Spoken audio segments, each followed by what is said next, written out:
Hello, welcome to the Authorization for Medicaid Services Form training video. In this video, we will discuss what the Authorization for Medicaid Services Form is, when and who should fill out the form, and the signature requirements. This video also includes a demonstration of 5 different scenarios for filling out the form. So let's get started. The Authorization for Medicaid Services Form is a requirement by CMS, or the Centers for Medicare and Medicaid Services. CMS considers a student's plan of care a medical treatment plan when one or more direct medical, behavioral, or mental health related services such as speech, audiology, OT, PT, or social work are prescribed, and therefore the plan of care must be signed by a medically qualified practitioner.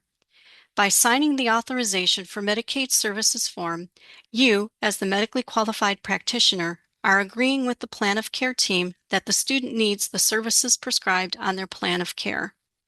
Signing the authorization form does not make you responsible for making sure that these services are being provided. The authorization form needs to be completed, signed, and dated for any student who is between the ages of 0 to 20 years old and has at least one direct medical, behavioral, or mental health ancillary service prescribed on their plan of care. It also needs to be filled out when the student has personal care services prescribed. This includes the initial or annual plan of care, any 3-year evaluation, or any amendment to the plan of care where changes are made to the direct medical, behavioral, or mental health services prescribed for the student. If personal care services are prescribed on the student's plan of care, you will need to fill out the personal care authorization portion of the Authorization for Medicaid Services form. This includes situations where the only service the student is receiving is personal care. Make sure to list all the daily living skills the student may need, and it's very important that you share this information with the student's personal care aide, as they can only bill Medicaid for those services listed on the authorization form.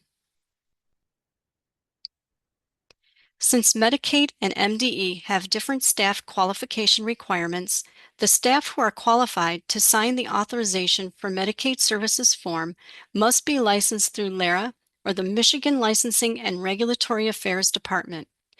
If personal care is not prescribed on the student's plan of care, the list of qualified staff include everyone except for an occupational therapy assistant or physical therapy assistant. On the other hand, if personal care is prescribed on the student's plan of care, the list of qualified providers who can sign the authorization form reduces significantly. These are the qualified providers that CMS has designated as qualified to authorize personal care services and includes a licensed physician, registered nurse, licensed occupational therapist, licensed physical therapist, licensed master's social worker, and a fully licensed speech pathologist. Here are a couple of best practices for filling out the authorization form. First, make sure that the form is signed, titled, dated, and available with the student's plan of care within 7 to 10 days of the plan of care meeting. Only one qualified practitioner needs to sign the authorization form, so if there is more than one qualified practitioner at the plan of care meeting, you can decide between yourselves who will sign. And finally, if the only direct service staff attending the plan of care meeting is a limited license staff and personal care is needed, their supervisor may sign the authorization form, as they should be familiar with the student's needs. Now let's log into MyStar Forms and look at how to fill out the authorization form for 5 different scenarios. Okay, to fill out the Authorization for Medicaid Services form, we're going to log into MyStar. Then we're going to go to Menu, Programs, and Program Forms. The next thing you're going to do is search for your student by their last name. If you're not sure how to spell their last name, you can put in the first couple letters and hit search, and it'll bring up all those students whose last name begin with those letters. And then you can select your student from the list. When you scroll down the list of available forms, you'll see Medicaid School Services. This particular student has a legacy form. If they also have a form that was created recently, they could have an archive form also. So we're going to click on Legacy, and it's going to bring up a prompt that asks us if we want to create a new draft form or edit the legacy form. We want to create a new draft form. Then we're going to type in the current school year and hit Submit. And this will bring up your Authorization for Medicaid Services form. The first thing that you want to do is edit the section, and then you want to make sure that you validate section. We ask that you use the validation option because what this does is it lets you know what areas of the authorization form you need to continue to fill out based on how you answer these 3 questions at the beginning. So the first question is, at the time of this meeting, was the student's age 0 to 20 years old? This particular student is not between the ages of 0 to 20, so the authorization for Medicaid services form is not required, but we do need to submit and finalize the form. So for the first question, we're going to answer no. And if you look over here, it tells us that there are no validation errors. So we can go ahead and hit submit and then finalize form. And click OK. And then we're complete. If you want to, you can scroll back down, look for the finalized form, open it back up, and you can print this off and put it in the student's file if you want to. Okay, let's move on to our next student.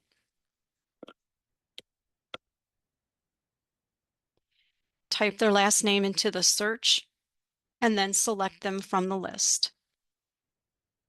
I'm going to scroll down till I find Medicaid School Services. Click on Legacy, Create New Draft Form. Enter the school year and click Submit. Then I'm going to edit the Authorization for Medicaid Services section and validate. The first question, at the time of this meeting, was the student's age between 0 to 20 years old. In this scenario, the student is between 0 to 20 years old with at least one direct medical, behavioral, mental health ancillary service, but no personal care. So we're going to click, at the time of the meeting, was the student's age 0 to 20? Yes.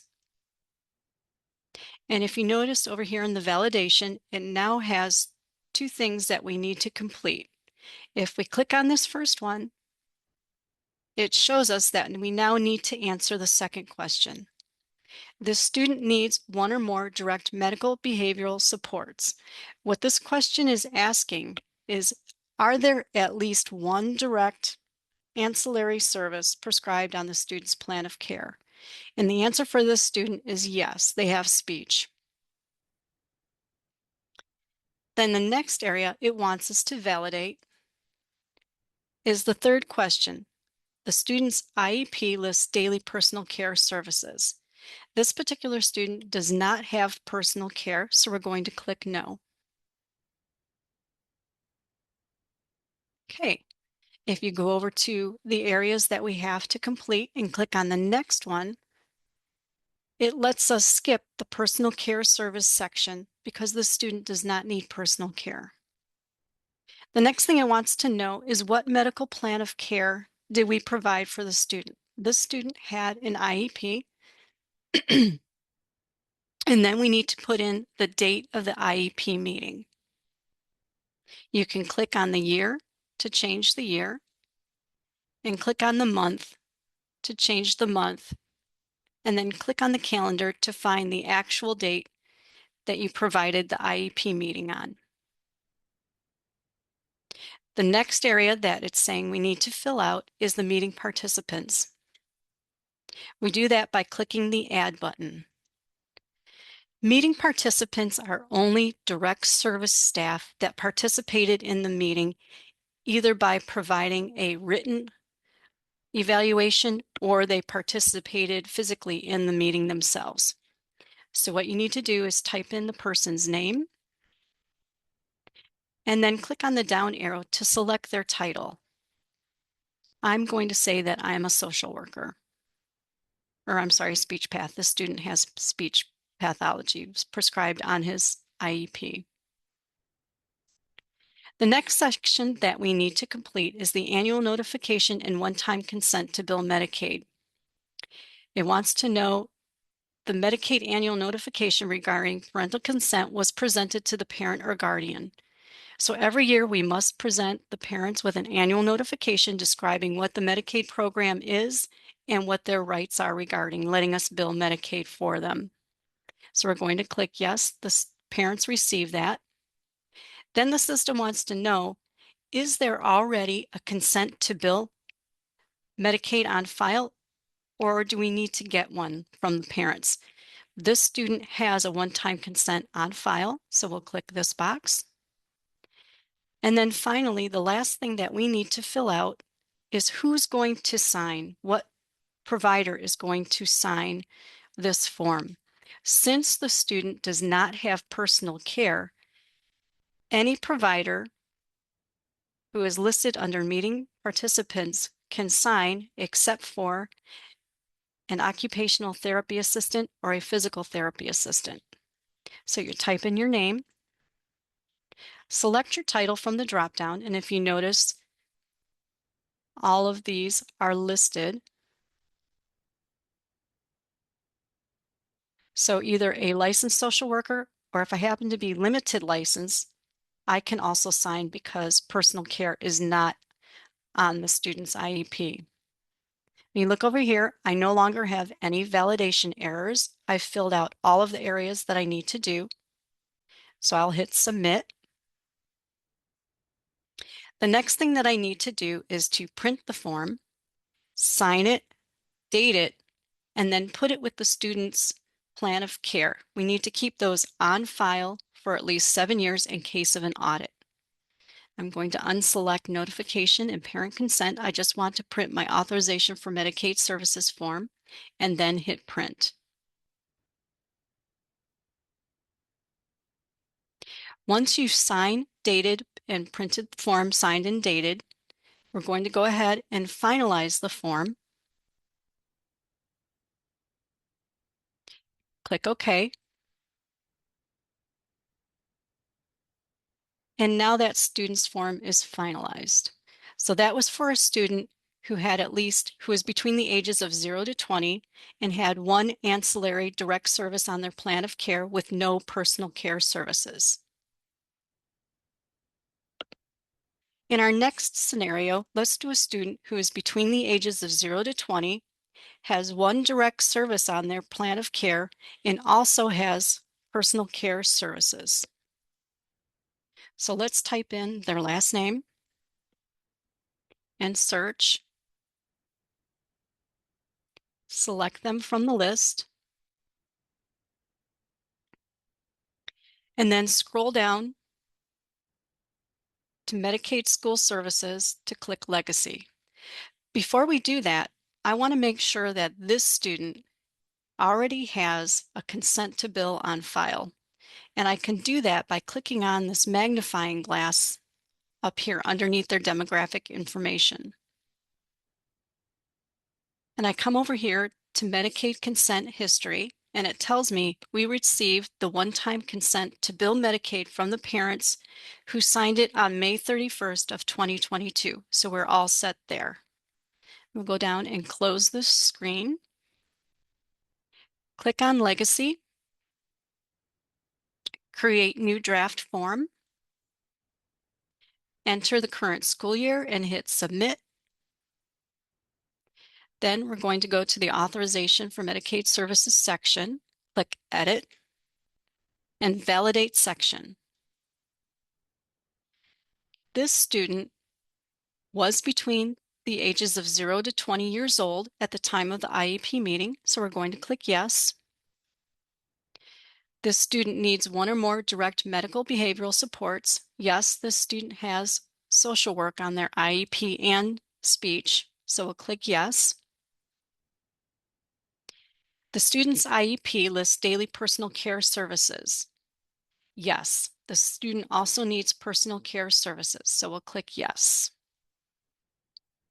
Now, if you notice, our validation areas have become longer. So the first thing that we need to do, click on the first validation.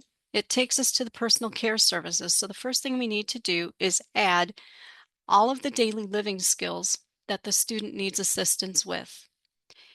Click the Add button, click in the drop-down, and pick the first service that the student needs help with. If that's the only service they need help with, you can move on to the next section. If not, click Add again and select the service that they need. Make sure that you click all of the services that are prescribed on the student's IEP that they need help with, and make sure that you're sharing this information with your student's personal care aide. Personal care aides can only bill for those services that are prescribed on this form.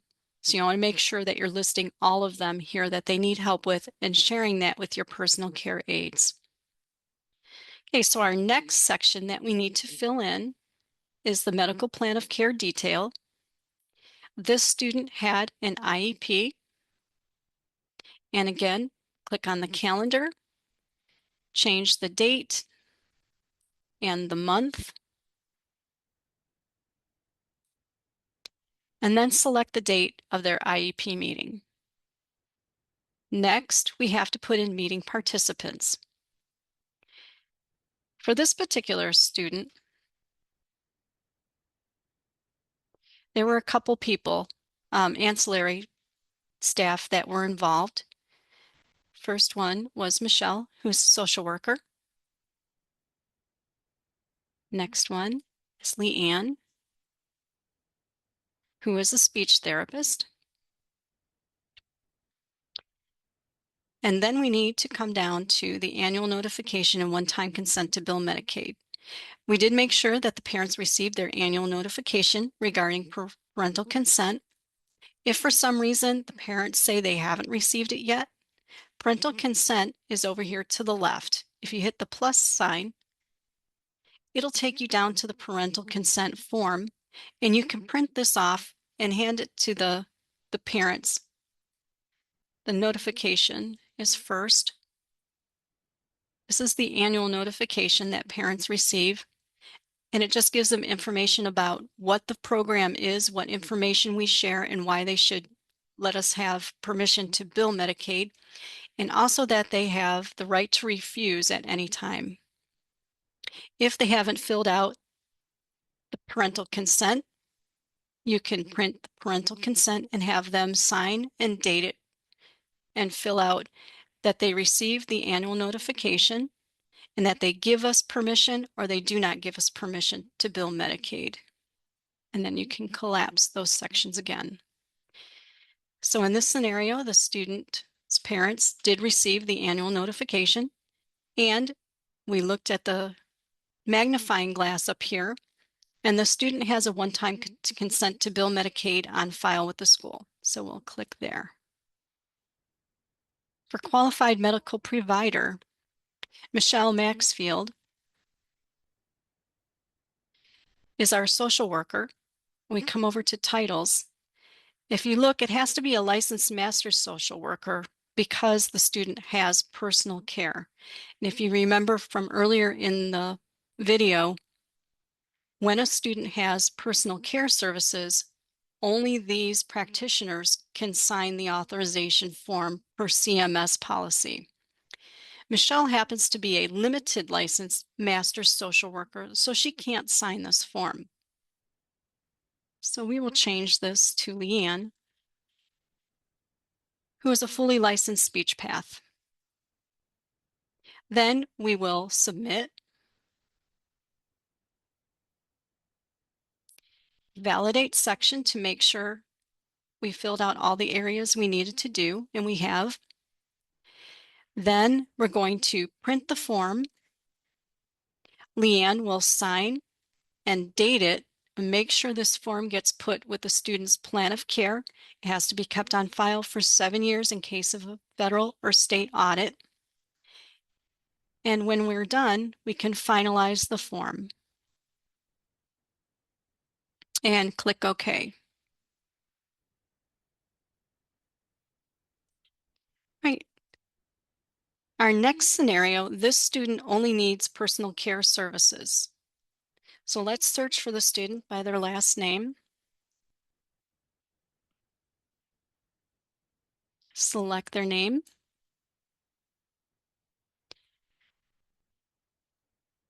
Click on the magnifying glass and look to see if they have one-time consent was received in 2017, so we're okay to go there. Now we'll scroll down to Medicaid School Services.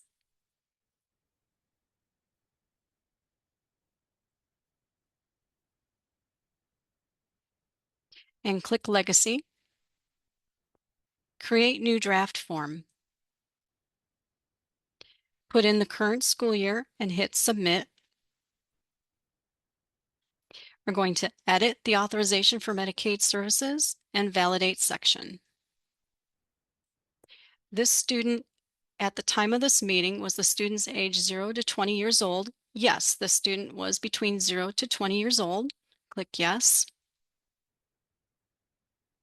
This student needs one or more direct medical behavioral supports. We're going to answer no to this. The only thing that the student needs is personal care services. They need redirection and intervention for behavior. So we're going to click no.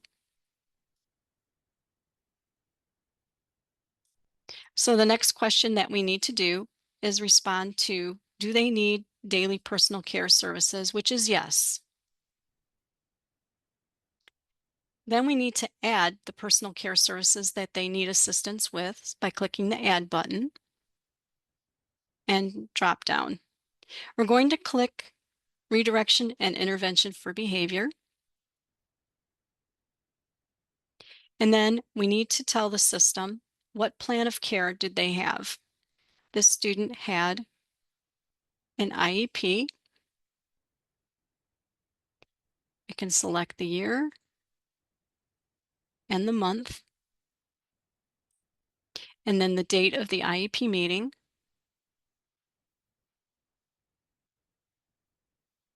Next thing we need to fill in are meeting participants. So we're going to add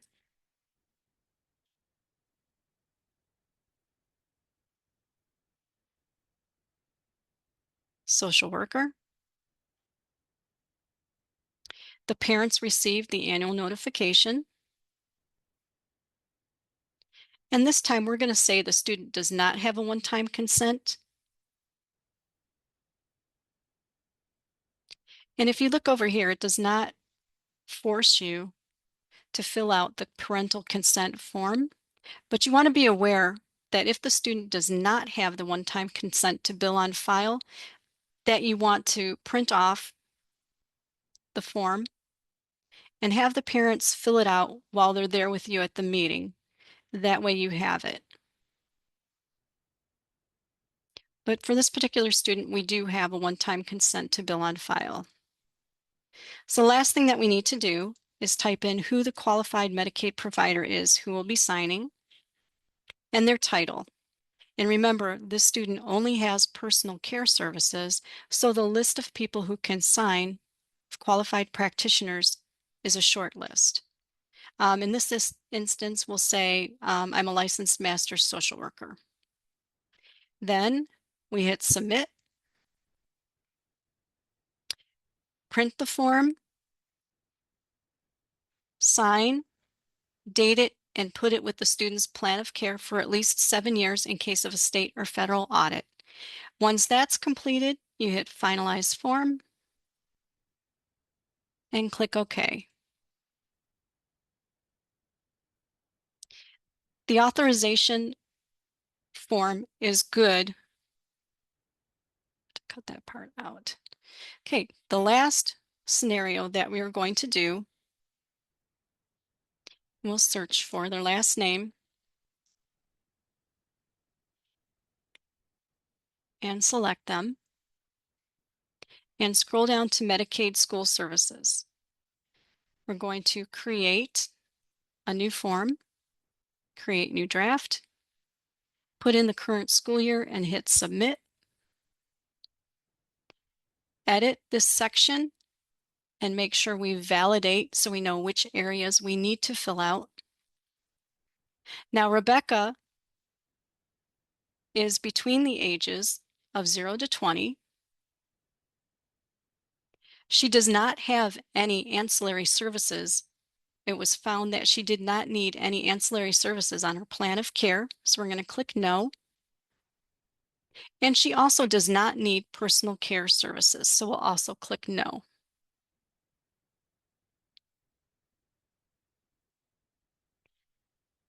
So, according to validation, all we have to do now is put in our name down here,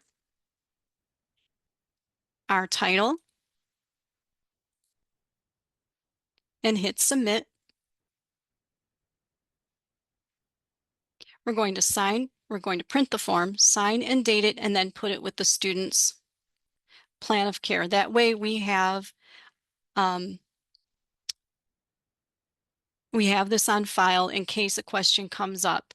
The student was between 0 to 20, but they didn't have any need for any services. So we'll have this on file in case auditors ask. We did do one. Okay,